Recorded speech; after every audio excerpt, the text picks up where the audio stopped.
भोजपुरी में ऐसे दो बड़े नाम, पवन हम्म। सिंह और खेसारी लाल यादव। अगर दोनों लोग में से अगर किसी एक को चूज करना होगा तो आप किसको करेंगे? खेसारी भैया को। क्या बात है। नमस्कार, प्रणाम। मैं हूं धनंजय कश्यप और आप सभी देख रहे हैं बतकही विद धनंजय कश्यप। मित्रों, आप सबका तहे दिल से शुक्रिया कि आप सब हमारे शो को इतना सारा प्यार देते हैं।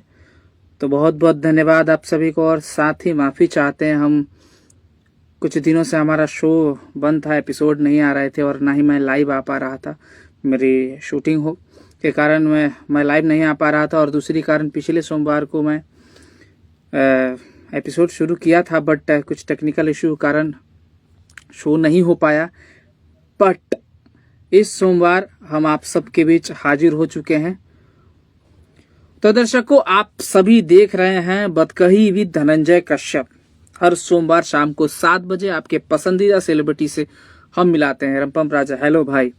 तो दर्शकों, आज के जो मेहमान हैं वो है 369 म्यूजिक कंपनी के मालिक, वनिक्स म्यूजिक इंडिया के मालिक, भोजपुरी के सबसे जबरदस्त और हसनुमा और सबके दुखों में साथ रहने वाले निर्माता, और साथ ही मेरे बड़े भाई और एक जबरदस्त इंसान विराट शर्मा जी, जो कि हमारे साथ जुड़ गए हैं। तो चलिए बिना देर किए मैं उनको लाइव में जोड़ता हूं और उनसे करता हूं ढेर सारा सवाल जो आप सब ने भेजा है। तो चलिए मैं विराट भैया को। तब ना शो होगा जी, क्योंकि आज का शो जो जबरदस्त करने वाले हैं हम लोग, माता रानी की कृपा से। Hello hello hello hello hello, नमस्ते भैया, नमस्ते। कैसे हैं? नमस्कार। बहुत बढ़िया। आप कैसे हैं धनंजय भाई? बढ़िया, जय माता दी। जय माता दी, जय माता दी। तो दर्शकों, आप सबको बता दूं कि आप सब देख रहे हैं बतकही विद धनंजय कश्यप। और आज के जो मेहमान है, आज के मेहमान के पिछले 3 सोमवार से एक ही मेहमान है। और मैं माफी चाहता हूं सारे दर्शकों से, मेरी शूट के कारण शो नहीं हो पा रहा था। बट भैया अभी भी हमारा इंतजार कर रहे थे कि नहीं, तुम जिस दिन आओगे उस दिन ही शो होगा। तो दर्शकों, फाइनली हम लोग सबसे पहले मेरी जान, मेरा जिगर, मेरा भाई सुनील यादव गोलू, जो बहुत ही बेहतरीन गायक हैं, वो जुड़ चुके हैं हमसे। तो बहुत बहुत आपको वेलकम है इस शो में, धनंजय विद बतकही में। और जितने भी इस शो को लोग देख रहे हैं, जितने भी इनके ऑडियंस हैं, मेरे तरफ से सभी ऑडियंस को, सभी जनता को, सभी दर्शकों को मेरा प्रणाम, सादर प्रणाम। बताइए। तो भैया बिना देर किए हुए हम लोग बतकही का कार्यक्रम है जो शुरू करते हैं जी। और आपको पता है कि हमारे पास सबसे पहले परिचय हम लोग करते हैं और उसके बाद 5 सेगमेंट होता है। हर सेगमेंट में 3 से 4 सवाल ऐसे होते हैं जो आपकी प्रोफेशन, आपके लाइफ से जुड़ी हुई होती है। और सुनील भैया बोल रहे हैं धनंजय भाई को ढेर सारा शुक्रिया। थैंक यू सो मच भैया, बहुत जल्द आप भी आने वाले हैं हमारे शो पे। हाँ, बहुत और लेके आइए इनको। हाँ इनको। और लास्ट का जो सेगमेंट होगा वो होगा जल्दी जल्दी बोली न तो देर हो जाए। उसमें हम आपके साथ खेल खेलेंगे और आपको फंसाएंगे अपने सवालों में। तो सबसे पहले भैया, परिचय के साथ साथ दर्शकों को आप बताइए कि आप कहाँ के रहने वाले हैं। सबसे पहले मैं आप सबको बताना चाहूंगा कि मैं उत्तर प्रदेश यूपी से हूं और मेरा गांव मतलब जिला देवरिया में पड़ता है। एक छोटा सा गांव है जिस गांव का नाम है बलुआ गौरी। मैं वहीं का रहने वाला हूँ। चलिए, बहुत ही प्यारा मेरा गांव है। बहुत बहुत अच्छा लगता है। मैं गया हूँ, बहुत मजा आता है। हाँ, बहुत मजा आता है। तो बताइए। पहला सेगमेंट है भैया, कैरियर और म्यूजिक जर्नी। आप सबको पता है, दर्शकों को पता है कि विराट भैया जो है वो 369 म्यूजिक कंपनी के मालिक है और साथ ही एक और कंपनी है वनिक्स music India private limited. Yes. हाँ, तो उस मालिक है। और मतलब कि एक ऐसे इंसान है जो अपने लिए कभी जीते नहीं है, लोगों के लिए जीते हैं। और आप सबको मालूम है कि डिजिटल दुनिया में काफी इनका नाम है। तो सबसे पहला सवाल भैया ये है कि सबसे पहला ये जो 369 म्यूजिक कंपनी का जो ये ख्याल जो आपके मन में आया, वो कब आया और क्या ऐसा हुआ कि लगा कि हम भी म्यूजिक कंपनी खोलते हैं और अपना अपना कंपनी होता है? दरअसल बात यह है कि मैं इस लाइन में 2013-14 से हूँ जी। काफी मेहनत हुआ, काफी स्ट्रगल हुआ इस लाइन में। अब आगे बढ़ना है तो आप जानते हैं कितना स्ट्रगल है, कितना मेहनत है। और कोई ला के देता नहीं है, अपने खुद के मेहनत के दम से आगे जाना पड़ता है इस लाइन में जी। तो मैं 2013 से काम कर रहा था ऐसे। जब छोटा था मैं तो घूमता था, सारे डायरेक्टर प्रोड्यूसर जो भी हमारे उस समय के थे, तो उनके जी साथ आना जाना लगा रहता था मेरा। तो मुझे बहुत अच्छा लगा था और इंटरेस्ट जग रहा था कि मैं भी इसमें कुछ करूंगा।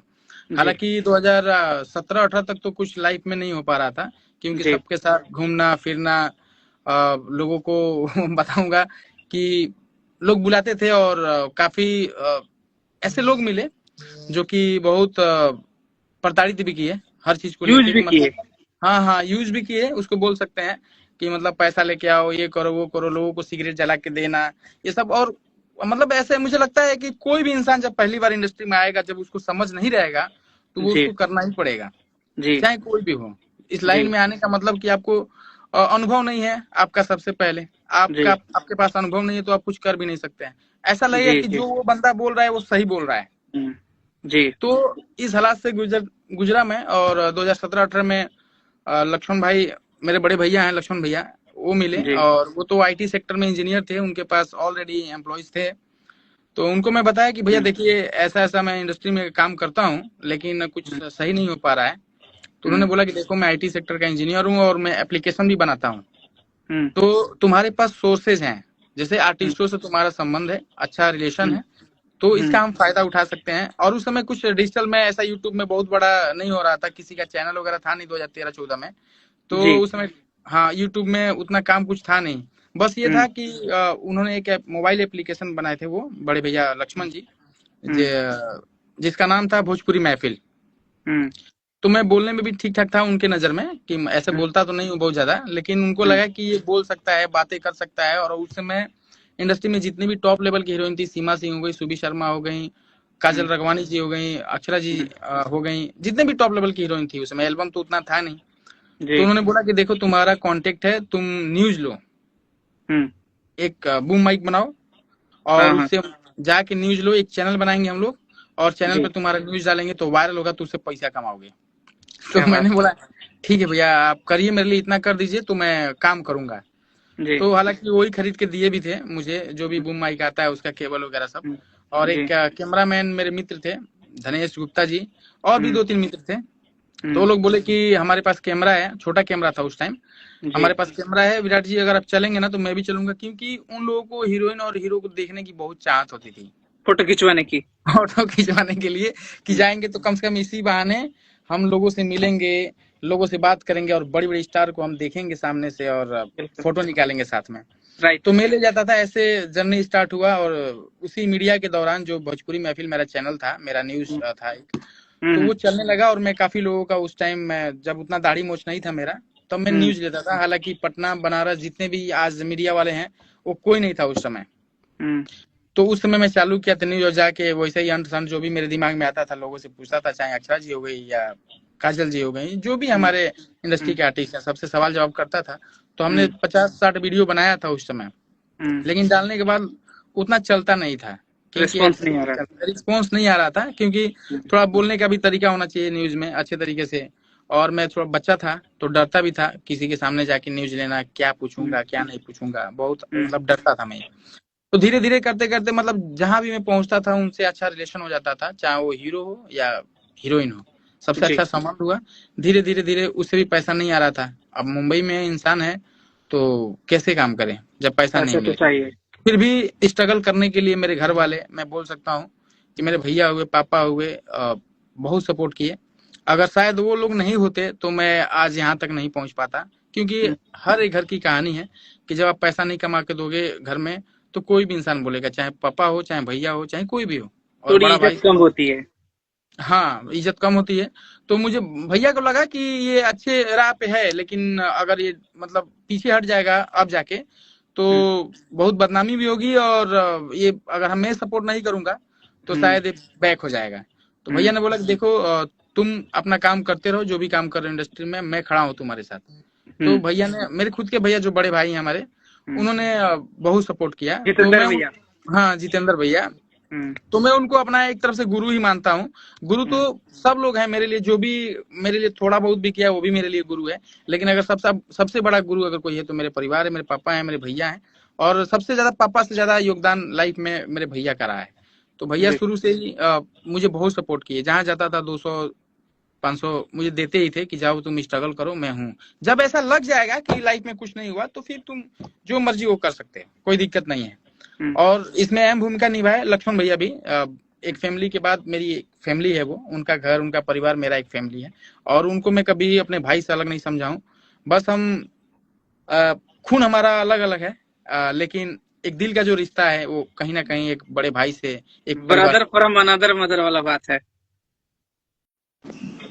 हाँ, ब्रदर फ्रॉम अनदर मदर, मतलब कि भाई हाँ, एक अलग अलग माँ के। हाँ, बस वो मेरे जीवन में, मतलब मेरे जीवन में समझिए कि बहुत बड़ा योगदान है उनका, लक्ष्मण जी का। फिर बीच में जब हम लोग यूट्यूब में, आपने सवाल किया कि यूट्यूब में कैसे है, तो मैं वो काम कर रहा था, फिर कुछ नहीं सही हो रहा था, तो मैं धीरे धीरे ऐसे ही घूमते घूमते घूमते फिर एंट्री मारे 2018 में।